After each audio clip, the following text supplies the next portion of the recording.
கோலோச்சி கொண்டிருக்கிறார்கள், கோலோச்சி இருந்தார்கள். இதெல்லாம் எங்களுக்கு பெருமை. தமிழகத்தினுடைய நெற்களஞ்சியம் என்று சொல்லப்படுகின்ற தஞ்சையிலிருந்து தமிழகத்தை ஆட்சி செய்தவர்கள் எல்லாம் தஞ்சையை கைவிட்டு விட்டார்கள். அது காங்கிரஸ் ஆகட்டும், திராவிட முன்னேற்ற கழகம் ஆகட்டும், அண்ணா திராவிட முன்னேற்ற கழகம் ஆகட்டும், ஒரு காலத்தில் தமிழகத்தினுடைய நெற்களஞ்சியமாக இருந்த இந்த தொகுதி இன்று பாலைவனமாக மாறிக்கொண்டிருக்கிறது.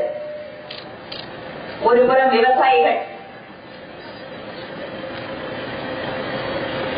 நாட்டில் இருக்கிற மக்களுக்கெல்லாம் அரிசியை கொடுத்தவங்க எலியை சாப்பிட வேண்டிய சூழ்நிலைக்கு தள்ளப்பட்டிருக்கிறார்கள். ஒவ்வொரு நாளும் விவசாயிகளுடைய கழுத்தை நெருக்கின்ற வேலைதான் நடக்கிறதே தவிர அவர்களுடைய வாழ்க்கையை, அவர்களுடைய விவசாயத்தை காப்பாற்றுவதற்கான முயற்சிகளில் அரசாங்கம் ஈடுபடுவதில்லை.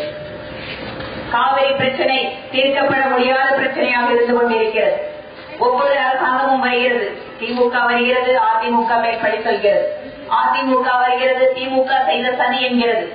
ஆக இரண்டு கட்சிகளும் மாறி மாறி ஒருவரை ஒருவர் குற்றம் சாட்டுகிறார்களே தவிர இந்த தொகுதியினுடைய காவிரி பிரச்சனைக்கு, இந்த டெல்டா மாவட்டத்து விவசாயிகளுடைய வாழ்க்கைக்கு அவர்கள் பதில் சொல்லவில்லை.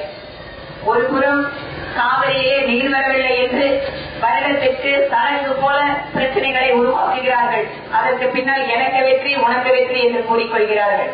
ஒருவேளை மழை பெய்துவிட்டார், அந்த மழையும் பொய்த்துவிட்டால் இதற்கெல்லாம் நாங்கள் காரணம் இல்லை, இது வேறு யாரோ காரணம் என்று கையை திருத்தி விடுகிறார்கள். இந்த தமிழகத்தினுடைய இருண்ட சூழ்நிலைக்கு காரணம் திமுகவும் அதிமுகவும்.